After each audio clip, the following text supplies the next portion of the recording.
Fala galera, dando início aqui a mais um vídeo. Nesse vídeo eu vou estar explicando como um protocolo que é muito utilizado por nós que trabalhamos com rede funciona, que é o protocolo SNP. Essa sigla vem de Simple Network Management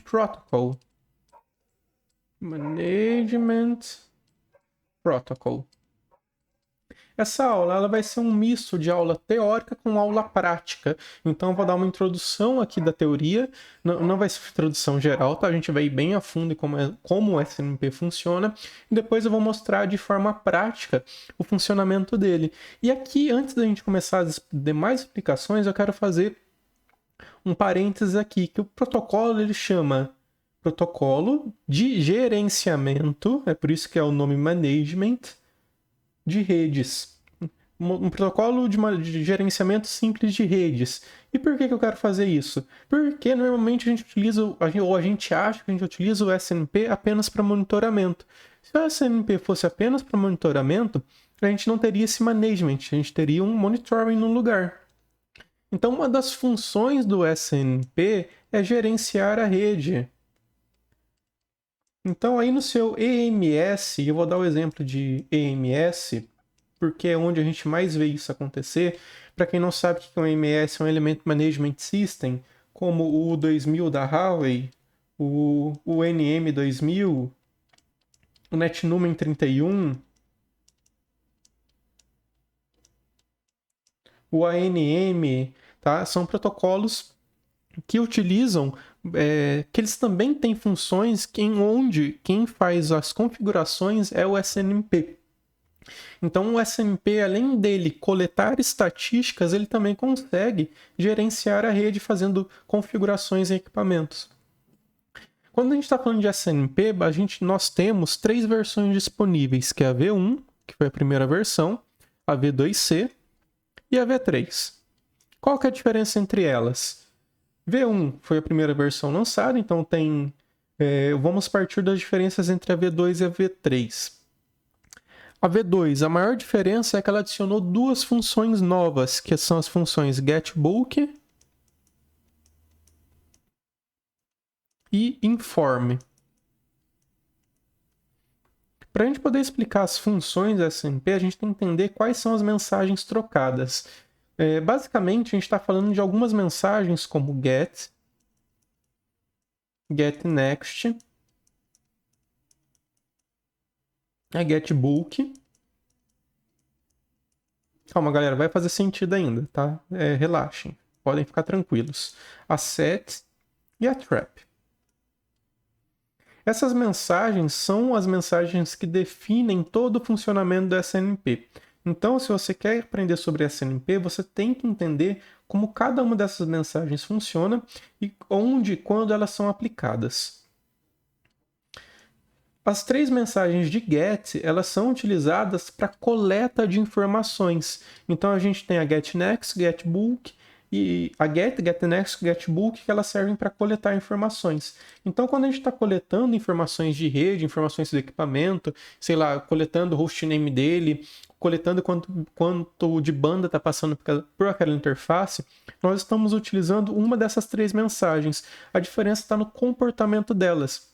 Então, por exemplo, eu posso utilizar a mensagem GET para me coletar o tráfego que está passando pela Ether 1, e eu posso utilizar a função GetNext, que ele vai automaticamente coletar o tráfego que está passando pela Ether 2, sem eu precisar fazer um outro GET.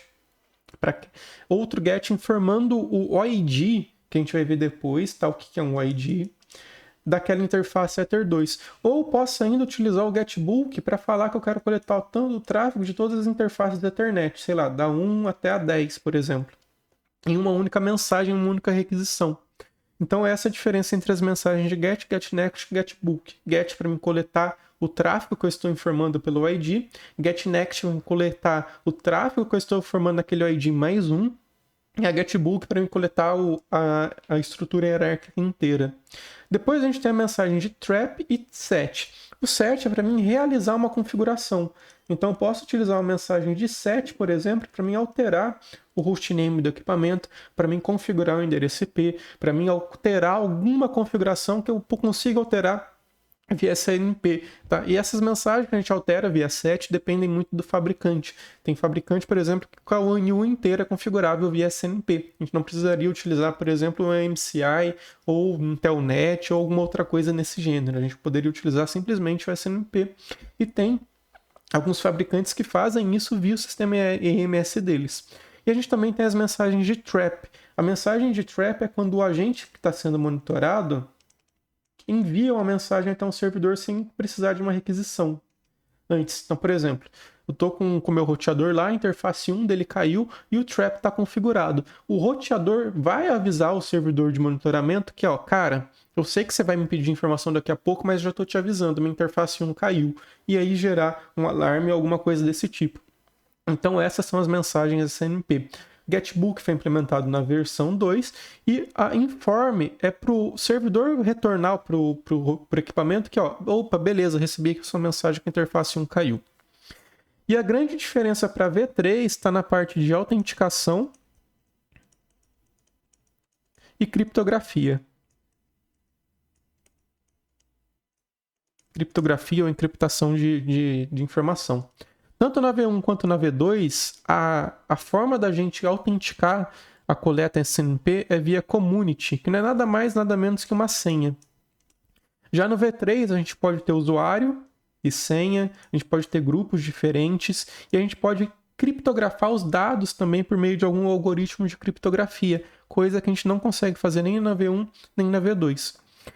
O único downside, o único problema aí do SNMP V3 é justamente por ter usuário e senha, por ter criptografia, ele fica mais complexo de ser configurado, mas também não é nenhum bicho de 7 cabeças. Eu acredito que para a parte geral do SNMP é isso. Agora vamos ver outras duas coisas que são extremamente importantes aí do protocolo, que são as OIDs e as MIBs. As OIDs e as MIBs são duas coisas que confundem muito a galera de como elas de fato funcionam e para que elas servem. Nossa, peraí que ficou muito grande aqui.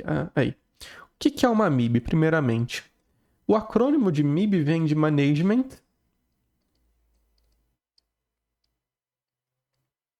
Information Base.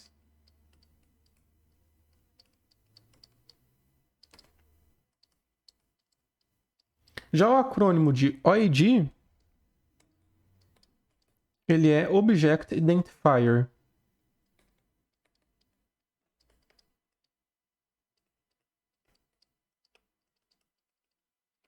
Vamos começar aqui pelo ID. Um identificador de objeto. Que objeto? O objeto que eu estou monitorando.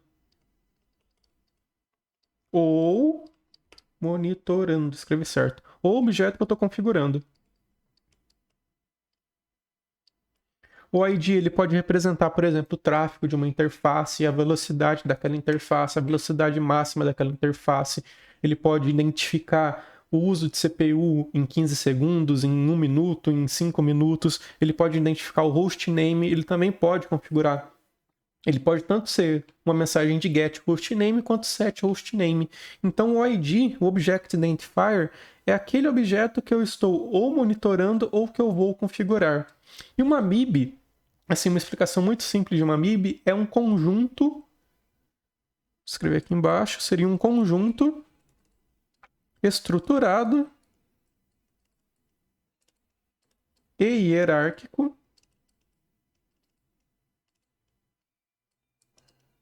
de IDs. Se fosse para mim dar uma explicação de uma linha do que é uma MIB é isso, é um conjunto estruturado e hierárquico de IDs. E eu vou abrir aqui meu programinha. Ele é um programinha gratuito, vocês podem baixar ele também. Ele é muito útil quando você está desenvolvendo monitoramentos SNMP V1 ou V2, ou se você for usar o SNMP V3, você teria que pagar, que ele dá uma interface gráfica para a gente conseguir mexer. Então, por exemplo, aqui eu tenho uma MIB, a Internet Management MIB 2. Dentro dessa MIB, a gente tem as seguintes estruturas: a de sistema, de interfaces, não sei o que é o AT, sinceramente, a estrutura de IP, de ICMP, TCP, UDP, SNMP e a estrutura de host. Vou vir aqui na estrutura de interfaces, percebam que é uma coisa hierárquica. Então eu tenho essa MIB definida, que é uma estrutura apenas, e dentro dela eu tenho outras coisas sendo definidas aqui dentro, como interface, sistemas, AT, IP, SMP. E se eu deixar o mouse em cima, ou olhando aqui a parte de cima, eu vou ver que cada vez que eu clico, eu mudo o ID. Então, por exemplo, essa MIB aqui, a MIB2, ela começa com o ID 1.3.6.1.2.1. Isso daqui representa o conjunto dessa MIB. E cada vez que eu desço um nível hierárquico, eu especifico ainda mais o meu ID. Então, ó, eu estava no 1.3.6.1.2.1 e passei agora para o 1.3.6.1.2.1.1. Se eu continuar entrando aqui, ó, percebam que eu tenho ainda mais IDs. E percebam também que ele para no ponto 1, tá? Terminação é 1.1. Quando eu vou para a interface, ela já vira 1.2. Quando eu vou para esse AT é 1.3. Quando eu vou para IP é 1.4. E dentro de cada uma delas, eu tenho ainda mais informações específicas, ó. Percebam que a coisa vai afunilando e cada número aqui representa um identificador de objeto diferente. Então, toda vez que eu vou monitorar a IFSpeed, desde que o equipamento dê suporte a essa MIB, eu vou utilizar o ID 1.3.6.1.2.1.2.2.1.5 e vou ter o retorno da IFSpeed. Só que para isso acontecer, o outro lado, a outra ponta, ou seja, o equipamento está sendo monitorado, ele tem que dar suporte a essa MIB. Praticamente, tá? Todos os equipamentos dão suporte a essas MIBs padrões definidas por RFCs, e a gente tem as MIBs privadas que de repente é para conseguir alguma informação mais interna do equipamento, e aí vai de fabricante para fabricante informar o que tem dentro dessas coisas, dessas MIBs privadas. Se a gente abrir, por exemplo, a MIB da MikroTik, que ela tem para download aqui no site, então se eu vir aqui na parte de software, descer aqui embaixo, ó, tem a MikroTik MIB. Essa MIB é uma MIB privada, então a MikroTik desenvolveu essa MIB para monitorar algumas coisas dentro do Router OS que não seriam monitoradas via uma MIB padrão, como essa IFMIB, MIB2. Então vamos abrir ele aqui para a gente ver, por exemplo, o que a gente conseguiria monitorar. Isso daqui é um arquivo de MIB, então ele tem o nome do objeto que está sendo monitorado e eventualmente ele vai ter o ID de identificação também. Cara, eu vou fazer o seguinte, eu vou copiar essa MIB aqui para dentro do MIB Browser para a gente ver ela de forma gráfica. Cadê meus downloads? Ctrl X nesse cara. Área de trabalho, cadê meu computador? Perdi. Aqui, este computador, disco local, arquivo de programa, cadê o iReasoning? MIB Browser, MIBs. Vamos colar aqui dentro. Beleza, colei a MIB da MikroTik, agora eu vou vir aqui, vou mandar ela carregar a MIB da MikroTik. Agora eu tenho duas MIBs carregadas. As duas MIBs que eu carreguei, elas começam com o ID 1.3.6.1. Elas começam com esse identificador, que é algo padrão. Só que eu tenho a Management, que é 1.3.6.1.2, e eu tenho a Private, que é 1.3.6.1.4. E dentro de Private, eu tenho as outras MIBs, ó. Por exemplo, a MIB da MikroTik. Mas aqui é padrão. Tanto Private quanto Enterprise é padrão. Se eu, por exemplo, carregasse uma MIB do Huawei ou da ZTE, eles apareceriam aqui dentro, lado a lado com a MikroTik, porque o que vai mudar é esse identificador aqui de objeto. Cada empresa vai ter um. E aqui dentro, ó, a gente tem que experimentar o módulo MTX Router OS. Aqui a gente consegue, por exemplo, pegar informações de wireless, de queue e de health. O que a gente tem dentro de health? Core voltage, 3-dot voltage, 5 voltage. Ele retorna, então, uma informação sobre a parte de voltagem, por exemplo. Qual foi o ativo, qual foi a temperatura máxima, pelo jeito. Não, status current temperature, processor temperature. Então a gente consegue coletar diversas informações do MikroTik. Ó. Por exemplo, a parte óptica. A gente utilizaria esse ID para verificar qual que é o optical power que está saindo por aquela interface determinada. Beleza? Então, isso é uma MIB, essa estrutura hierárquica é uma MIB, e o ID é o objeto que está sendo monitorado, é o item que a gente quer coletar, o item que a gente quer configurar. Espero aí que tenha ficado claro o que é uma ID, o que é uma MIB. E a gente não precisa de uma MIB se a gente tem o ID. A gente precisa da MIB sim para conseguir entender, a gente precisa da MIB no equipamento para ele prestar o suporte, mas para ter certeza que existe a implementação nele, mas a gente poderia fazer todo o monitoramento em cima de IDs para não depender de um arquivo externo para funcionar. Pra gente não colocar, sei lá, um valor de... vou fazer um monitoramento de interfaces e eu vou colocar, em vez de eu colocar para coletar 1.3.6, eu coloco ifdresc, porque eu tenho essa MIB instalada no meu sistema Zabbix, no meu sistema CACT, no meu sistema XPTO. Se de repente, um dia ou outro, eu excluo sem querer essa MIB do meu sistema, eu paro o meu monitoramento porque estava em cima dela. Se eu coloco o ID, ele continua funcionando. E vamos ver como são as mensagens de SNMP na prática. Então, eu estou aqui com o IVNG. Vamos abrir uma coleta aqui pela interface Ether1. E a gente vai começar, vamos fazer um filtro aqui de SNMP. E a gente vai começar a coletar informações desse cara aqui. Deixa eu só abrir ele aqui, vamos ver se está configurado certinho a parte de SNMP. Vou dar um export, tá? A gente tem contact configurado, tá? Enable, location Brasil. Community export. Write access, beleza. Tá usando a default, então a default é a public. E endereço IP address print. Qual que é o endereço IP desse cara? É o 9963. Vamos ver se tá pingando aqui do meu computador. 9963, tá pingando. Filé, vamos monitorar esse cara aqui. Vou pegar o meu browser. O endereço IP já tá aqui. Vamos vir em Advanced. Vou colocar a version 2. E a read community vai ser public, assim como a write community vai ser public. A gente vai começar a monitorar esse cara aqui então. Vamos utilizar a MIB padrão do management. Vamos pegar informações da interface. Eu posso buscar a if table inteira, que ele vai me retornar tudo isso aqui de informação. Ou posso buscar, por exemplo, todas as informações de description. Vamos ver função por função. Então vamos dar um get nesse cara aqui. Eu acho que o get eu posso dar 2 cliques. Não, 2 cliques ele puxou tudo, tá? Não era isso que eu queria. Deixa eu ver o que ficou aqui no Wireshark. Isso que legal, o Wireshark não monitorou. Vou tentar ele abrir aquele de novo, então.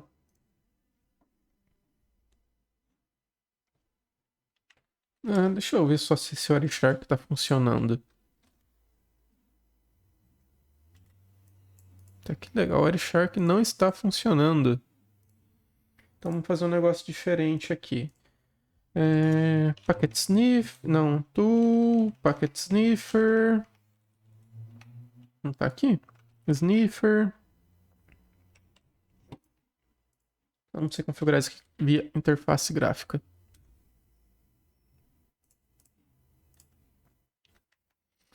Admin. Tools, Packet Sniffer. File limit, vamos colocar mais um 0. Filter, tudo que tá vindo pela Ether1. File name, snp.pickup. Apply start. Não, peraí, stop. IP protocol.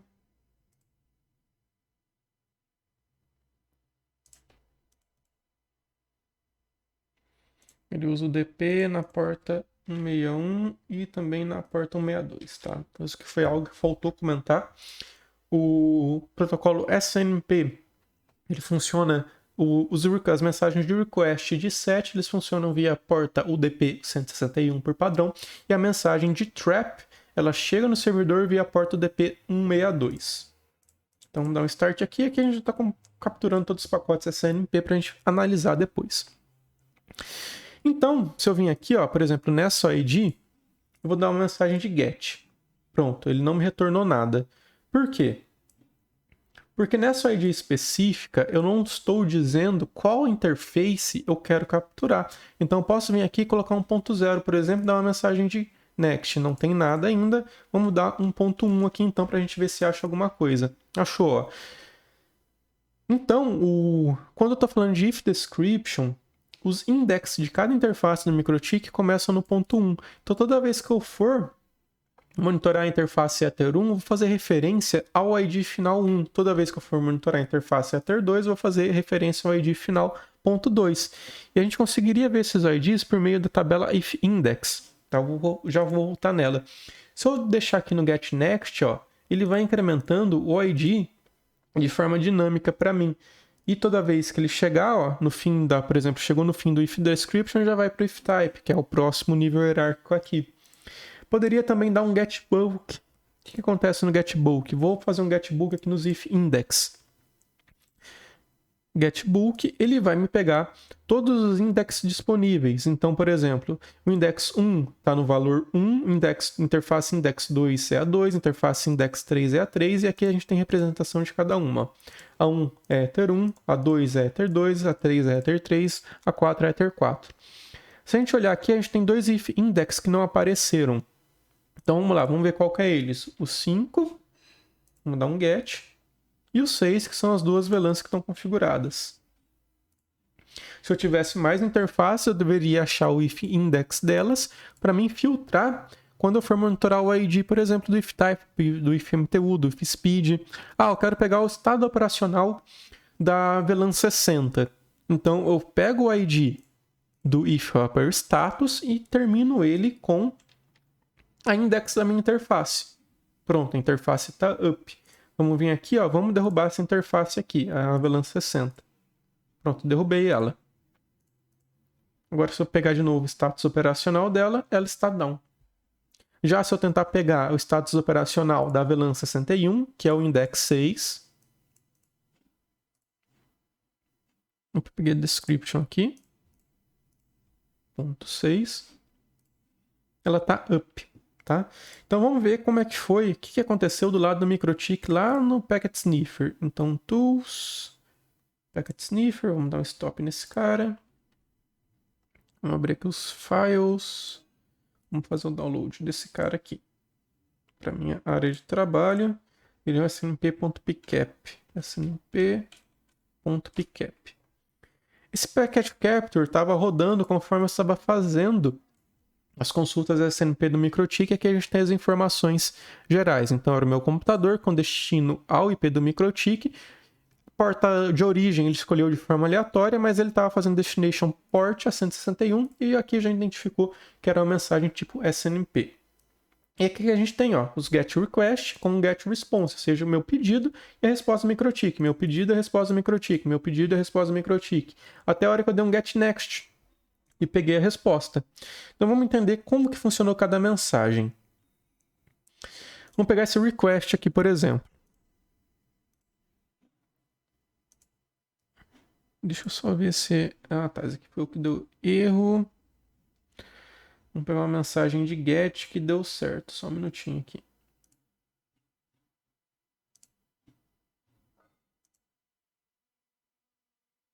Tá. Então é isso. Deixa eu só pegar uma de texto que vai ficar mais fácil.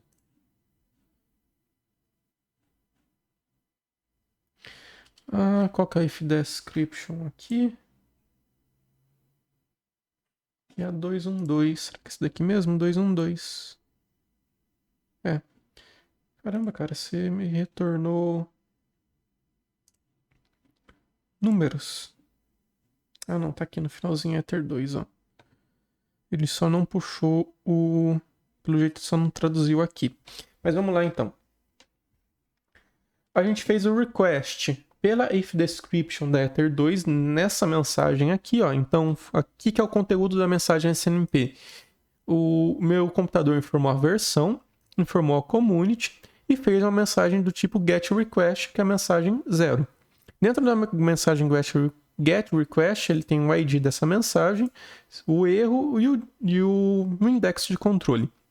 E aqui dentro ele está pedindo, ó, ele quer saber qual que é, ele quer o get request dessa 1.3.6.1. E foi, que representa a if description da ether 2, ó. Aqui no finalzinho da mensagem, se a gente olhar a resposta, ele está informando aqui que é ether 2. Tá dentro desse valor, que é uma octet string, que depois é transformado em um texto que representa aí ether 2. Então, é isso daqui. Quando eu já dou uma mensagem get next, percebam que eu dou no get a mensagem get next com a ID que eu sei e ele me retorna com a próxima ID, ó. Então, do 2.2 foi para o 2.3. Na próxima mensagem get next foi do 2.3, ele me retornou o 2.4. A próxima foi para o 2.4, retornou 2.5, até o momento que ele deu um get next request na 2.6 e retornou a 3.1, que foi a hora que trocou de if description para if type. E a gente também tem a get bulk. Tá? A getBulk ele dá uma mensagem em cima de um ID e o equipamento ele retorna diversas mensagens com um único request. Ó. Então são todos object names que a gente for olhar o conteúdo do pacote, ó, Ether 1, Ether 20, Ether 3, Ether 4 e assim por diante. Então por meio de uma única mensagem ele retorna diversas outras informações. Ó. Então nesse momento aqui, pelo jeito, ele retornou 4 interfaces diferentes com uma única requisição. O que faz com que diminua bastante o ruído dentro da sua rede de mensagem SNMP e faz com que a CPU trabalhe melhor também, porque ela não tem que ficar lidando com tanto cabeçalho de camada 2, tanto cabeçalho de camada 3, tanto cabeçalho de camada 4. Então, basicamente, é isso daqui, o funcionamento aí do SNMP. Beleza? Então, para essa aula aí é isso. Na verdade, não é isso, tá? Faltou um detalhe muito importante que eu esqueci de comentar. Eu lembrei aqui no meio do caminho e vamos falar aqui sobre ele agora. É uma das diferenças do SNMP V1 para o SNMP V2. Uma diferença extremamente importante. SNMP V1 usa contadores de 32 bits. SNMP V2 usa contadores de 64 bits. O que isso significa na prática? Tá? Principalmente para monitoramento de tráfego. Monitoramento de tráfego, como é que funciona? Se você faz a sua mensagem de GET, que também nós também chamamos de mensagens de pooling de informações, em contadores de 32 bits pode acontecer um wrap. Na verdade, 64 também, mas a chance é menor, tá? Ele pode acontecer um wrap. O que é esse wrap? É quando o contador zero, ou seja, ele chega no limite dele de aproximadamente 4 milhões, ele começa a contar do zero. Como é que funciona, por exemplo, o GET o monitoramento de tráfego de uma interface? A cada segundo, a cada forma de implementação do fabricante, ele vai lá e grava o valor atual de bits que está passando. Então, por exemplo, está passando 1 bit, ele vai lá e grava 1. Depois ele vai lá e grava 2. Tá pensando num cenário de 1 Mbps por segundo. Depois ele vai lá gravar 3, grava 4, grava 5 e assim por diante. A hora que chega nesse 4 milhões aqui, acontece um reset e ele volta lá do zero. Então 0, 1, 2, 3, 4, 5 e assim por diante. Para a gente ser apresentado como bits por segundo, a gente faz o seguinte cálculo. A gente pega o valor anterior, então o valor anterior menos o valor atual. E a gente tem o valor por segundo desse negócio, tá? É por isso que lá nos Apex, por exemplo, você configura changes per second. Então, esse valor de 4 milhões, ele representa um total aí de aproximadamente 34 Gbps. Então, se na sua interface está passando 34 gigabits por segundo, você já não conseguiria usar um contador de 32 bits. Ou, no caso, que houve gravações suficientes para chegar em 34 gigabits por segundo, esse contador vai zerar e você também não vai conseguir monitorar de forma efetiva, beleza? Então é basicamente essa a limitação aí dos 32 bits. Agora sim eu posso finalizar esse vídeo. Valeu por ficar até aqui e vamos para o próximo.